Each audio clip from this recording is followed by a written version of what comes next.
जय श्री कृष्णा। एक बार फिर से स्वागत है आपका अपने YouTube चैनल में। स्कंद पुराण में कार्तिक मास की महिमा का वर्णन किया गया है।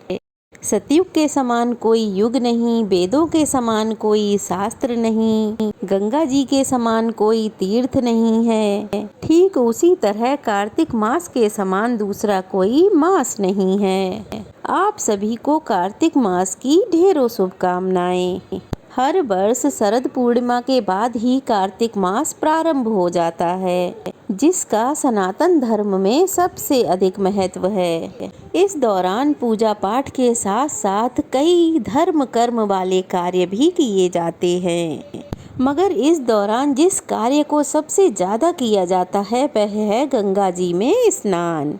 इसके अलावा कार्तिक मास में दान करने से मोक्ष की प्राप्ति होती है, ऐसा वर्णन हमें शास्त्रों में मिलता है।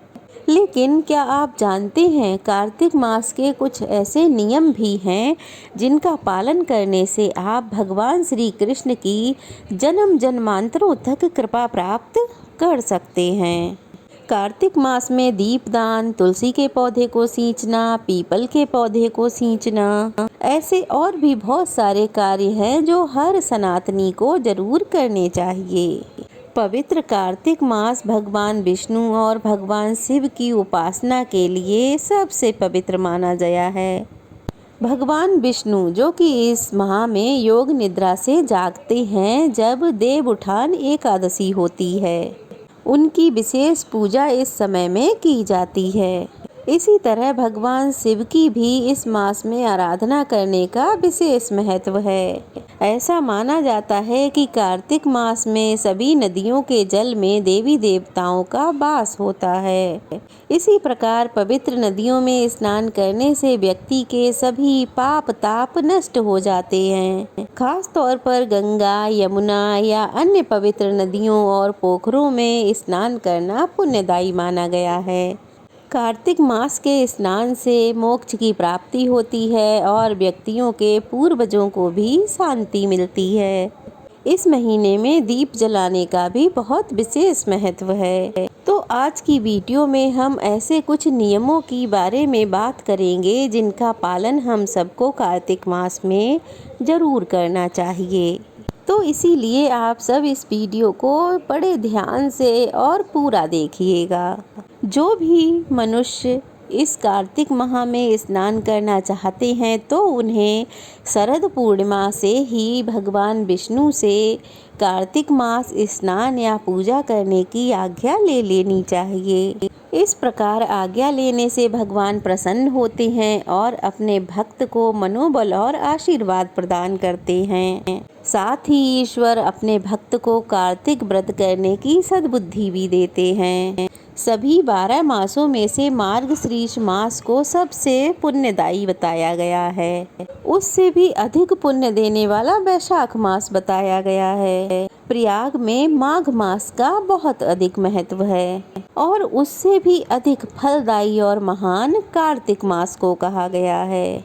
जब ब्रह्मा जी ने एक तरफ सब प्रकार के दान, व्रत और नियम रखे और दूसरी ओर केवल कार्तिक का स्नान करके तोला, तो कार्तिक स्नान का पलड़ा ही भारी पाया। भगवान श्री कृष्ण को प्रसन्न करने के लिए आश्विन पूर्णिमा से लेकर कार्तिक पूर्णिमा तक प्रतिदिन श्रद्धालुओं को गंगा जी में स्नान करना चाहिए। अगर गंगा जी में स्नान करना संभव ना हो तो किसी भी नदी, तालाब या फिर पोखरे में स्नान करना चाहिए। अगर ये भी ना हो सके तो प्रतिदिन नियमित रूप से घर में पानी में ही गंगा जल डालकर स्नान करना चाहिए। जो भी मनुष्य जाने अनजाने नियम से कार्तिक मास में स्नान करते हैं उन्हें कभी भी यम यातना का मुख नहीं देखना पड़ता। कार्तिक मास में तुलसी जी के पौधे के नीचे राधा कृष्ण की मूर्ति रखकर पूरे श्रद्धा भाव से पूजा करनी चाहिए। यदि आंवले का पेड़ हो तो उसके नीचे भी राधे कृष्ण की मूर्ति रखकर श्रद्धा भाव से पूजा की जाती है। विधि पूर्वक स्नान करने के लिए जब 2 घड़ी रात बाकी बच जाए तब तुलसी जी की मिट्टी और कलश लेकर जलाशय या फिर किसी भी पवित्र नदी के किनारे जाकर सबसे पहले हाथ जोड़कर नदी को प्रणाम करना चाहिए। फिर पैर धोने के बाद गंगा जी के साथ ही अन्य पवित्र नदियों का ध्यान करते हुए श्री ब्रह्मा विष्णु महेश अन्य आदि देवी देवताओं का ध्यान करना चाहिए।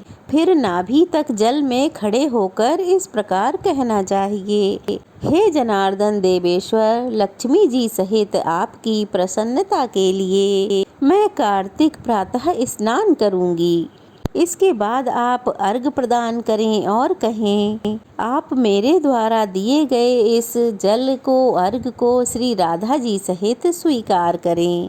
हे हरे, आप कमलनाभ को नमस्कार है। जल में शयन करने वाले आप नारायण को नमस्कार है। कृपया इस अर्घ को स्वीकार कर लीजिए, आपको मेरा बारंबार नमस्कार है। व्यक्ति किसी भी जलाशय में स्नान करे, उसे स्नान करते समय गंगा जी का ध्यान करना चाहिए। सबसे पहले मिट्टी द्वारा स्नान कर ऋचाओं द्वारा अपने मस्तक पर अभिषेक करे, अर्घमर्षण और स्नान आदि तर्पण करे और पुरुष सूक्त द्वारा अपने सिर पर जल छिड़के। इसके बाद जल से बाहर निकलकर दोबारा अपने मस्तक पर आचमन करना चाहिए और वस्त्र बदलने चाहिए।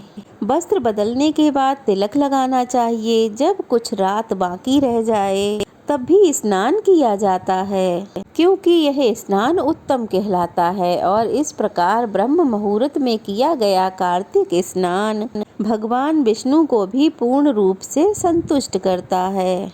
सूर्योदय काल में किया गया स्नान मध्यम स्नान कहलाता है।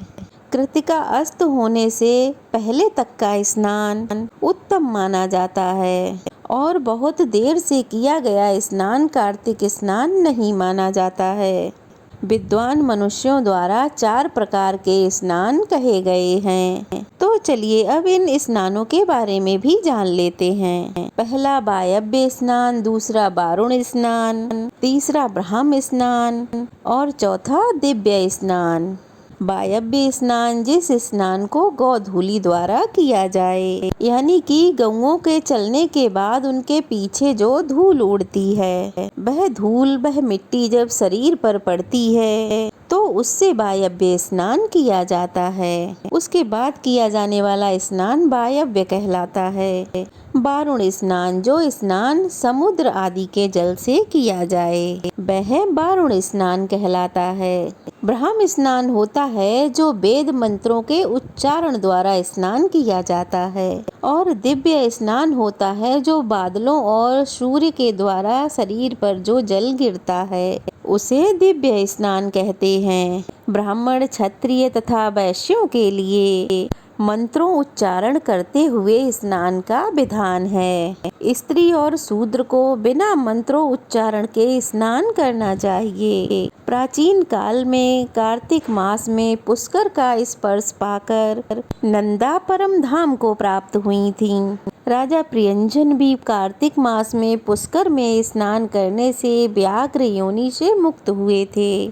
इसलिए कार्तिक मास में प्रातः काल उठकर जो भी मनुष्य तीर्थ में स्नान करता है, वह सभी पापों से मुक्त होकर अंत में पर ब्रह्म को प्राप्त होता है। कार्तिक मास का स्नान, कार्तिक मास की पूजा या व्रत कोई भी व्यक्ति कर सकता है, जिसे कुंवारी कन्याएं, विवाहित महिलाएं, कोई भी महिला कर सकती है। यह स्नान कुंवारी कन्या या विवाहित महिलाएं दोनों के लिए श्रेष्ठ ही माना जाता है। ऐसी मान्यता है कि कार्तिक स्नान और पूजा के कारण ही सत्यभामा जी को भगवान श्री कृष्ण पति रूप में प्राप्त हुए थे। जिस प्रकार का पुण्य प्रयाग में स्नान करने से मिलता है, उसी प्रकार का पुण्य कार्तिक मास में किसी भी नदी में स्नान करने से प्राप्त हो जाता है। इसलिए आप अपनी श्रद्धा और सामर्थ्य अनुसार कार्तिक स्नान अवश्य करें। जो भी लोग पूरे कार्तिक मास स्नान करने में समर्थ नहीं हो, किसी कारणवश स्नान नहीं कर पाते हों, तो ऐसे में आप कार्तिक महीने में पड़ने वाले सभी पवित्र दिनों में, जैसे कि प्रदोष, अमावस्या, पूर्णिमा, और एकादशी के दिन व्रत और स्नान दान कर सकते हैं। और इस पवित्र महीने में महिलाएं तुलसी जी को सींचकर तुलसी जी में दीप दान करने का संकल्प लेती हैं। तो ऐसे में जो भी महिलाएं या कन्याएं तुलसी माता की पूजा करना चाहती हों तो वो तुलसी माता की पूजा कैसे कर सकती हैं, तो किस तरह से पूजा करनी है, किस तरह से संकल्प लेना है, इसकी वीडियो हमारे चैनल पर पहले से ही अपलोड हो चुकी है। अगर आप जानना चाहते हैं तो प्लीज़ जाकर वीडियो को ज़रूर देखें। वैसे तो कार्तिक के पूरे महीने पवित्र नदियों के जल से स्नान किया जाता है, ताजे जल से स्नान किया जाता है। तो वहीं जिनकी बहुत इच्छा हो कार्तिक स्नान करने की और स्वास्थ्य के कारण आप ताजे जल से स्नान ना कर पाएं, तो ऐसे में आप गुनगुने पानी में गंगा जल मिलाकर काले तिल या उसका चूर्ण, आंवले का चूर्ण मिलाकर स्नान कर सकते हैं। कार्तिक स्नान या कार्तिक व्रत करने वाले भक्तों को दिन में एक बार केवल पत्तल में ही भोजन करना चाहिए और इसके अलावा गाजर, मूली, लौकी, कासी फल, तरबूज, मसूर, मट्ठा, सिंघाड़ा और कांसे के पात्र में भोजन, भंडारे का भोजन, सूतक और श्राद्ध के अन्न का उपयोग भी नहीं करना चाहिए। व्रत करने वाले को प्रतिपदा को कुमड़ा, द्वितीया को कटहल, तृतीया को तरुण स्त्री, चतुर्थी को मूली, पंचमी को बेल, षष्ठी को तरबूज, सप्तमी को आंवला, अष्टमी को नारियल, नवमी को मूली, दसवीं को लौकी, एकादशी को परमल, द्वादशी को बेल, त्रयोदशी को मट्ठा, चतुर्दशी को गाजर और पूर्णिमा को साग। इन वस्तुओं का प्रयोग भी नहीं करना चाहिए। रविवार को आंवला नहीं तोड़ना चाहिए और ना ही तुलसी जी की पत्तियों को तोड़ना चाहिए। इस पवित्र मास में आप अपनी श्रद्धा के अनुसार दान दे सकते हैं। दान आप मौसमी फलों का, वस्त्रों का, इसके अलावा आप बिस्तर का भी दान दे सकते हैं। वैसे तो कार्तिक मास में दोनों ही समय स्नान किया जाता है। सुबह और शाम स्नान करके नियम पूर्वक पूजा की जाती है। तो ऐसे कार्तिक मास में आपने नियम लिया है स्नान करने का और बीच में ही आपको पीरियड्स आ गए हैं, तो कोई भी महिला या कन्या हो, ऐसे में आपको किसी भी पवित्र नदी या पोखरे में स्नान नहीं करना चाहिए। तो ऐसे में आप अपने घर में ही गंगा जल मिलाकर स्नान कर सकती हैं। लेकिन ऐसी अवस्था में आपको नदी, तालाब या पोखरे में स्नान नहीं करना चाहिए। जो भी कन्या या महिलाएं ऐसा करती हैं उन्हें बड़ा भारी दोष लगता है और उनके सभी जन्म जन्मांतरों के पुण्यों का नाश हो जाता है। पीरियड्स में भी आपको कार्तिक मास के नियमों को नहीं छोड़ना चाहिए। यदि एक समय भोजन करते हैं तो उसी प्रकार से आपको संकल्प लेना चाहिए। यदि तुलसी जी को सींचते हैं, उनकी पूजा सेवा करते हैं, तो ऐसा आप अपने घर के किसी अन्य सदस्य से करवा सकते हैं। ध्यान रहे तुलसी जी की सेवा या दीपदान स्नान करके शुद्ध अवस्था में करना चाहिए। कार्तिक स्नान करने वाले श्रद्धालुओं को हो सके तो अपनी सामर्थ्य के अनुसार कुछ ना कुछ दान अवश्य करना चाहिए। यदि आप बहुत कुछ ना कर सकें तो आप छत पर चिड़ियों के लिए दाना पानी, चींटियों के लिए शक्कर के दाने, आटे के दाने खिला सकते हैं या हर दिन आप गौ माता को एक रोटी और गुड़ खिला सकते हैं। ये थी आज की वीडियो। अगर वीडियो अच्छी लगी हो तो प्लीज़ कमेंट ज़रूर कीजिएगा और वीडियो को ज़्यादा से ज़्यादा शेयर कीजिए। ढेर सारा प्यार और आशीर्वाद दीजिए। अगर नए हैं तो प्लीज़ जल्दी से चैनल को सब्सक्राइब कर लीजिए।